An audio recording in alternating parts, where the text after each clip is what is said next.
تو یہ نبی علیہ السلام کی معیشت کا عالم ہے۔ جاہلیت میں آپ مہمان نواز تھے، بڑے مہمان نواز، آج نبی بن گئے، مدینہ آ گئے تو آپ کا ایک مہمان آ گیا، گھر پوچھوایا کہ گھر میں کچھ کھانے کو ہے مہمان کے لیے، 9 کے 9 گھر خالی تھے، کچھ نہ مل سکا، تو کتنا اندر سے آپ پریشان ہوئے ہوں گے، ایک مہمان نواز شخصیت۔ پھر آپ نے پوچھا من لضیف رسول اللہ صلی اللہ علیہ وسلم، کہ رسول اللہ کے مہمان کو کون اپنے گھر لے کر جائے گا؟ ایک انصاری صحابی تیار ہو گئے اور مہمان کو ساتھ لے کر چل پڑے، گھر پہنچے، بیوی کو خوشخبری دی کہ اللہ کے نبی کا مہمان، ہمارا گھر برکتوں سے بھر گیا۔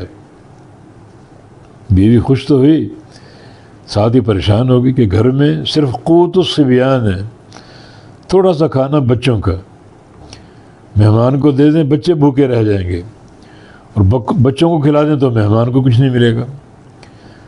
تو صحابی نے ایک اپنے ذہن میں تدبیر اختیار کی کہ تم چولہا جو ہے وہ جلاؤ اور اس میں برتن رکھ دو، کھانا بن رہا ہے، اور خالی چمچ چلاتی رہو، بچے بہلتے رہیں کہ کھانا تیار ہو رہا ہے، اور آخر وہ سو جائیں گے۔ بچے کب تک جاگیں؟ 90 من الصبیان، بچوں کو سلا دو۔ اب جو کھانا پڑا ہوا تھا تو صحابی نے اس کی تدبیر یہ کی کہ مہمان نوازی کا تقاضا یہ ہوتا ہے کہ میزبان بھی ساتھ بیٹھ کر کھائے، تو ساتھ بیٹھیں گے تو کھانا تو بہت تھوڑا ہے، تو چراغ جو جل رہا تھا اس کو درست کرنے کے بہانے بجھا دیا، اب اندھیرا پھیل گیا۔ کھانا لے آئے، مہمان کو بٹھایا، میاں بیوی خود بیٹھ کے ساتھ، اور وہ خالی ہاتھ چلا رہے ہیں، خالی منہ چلا رہے ہیں، اور مہمان کھانا کھا رہے ہیں۔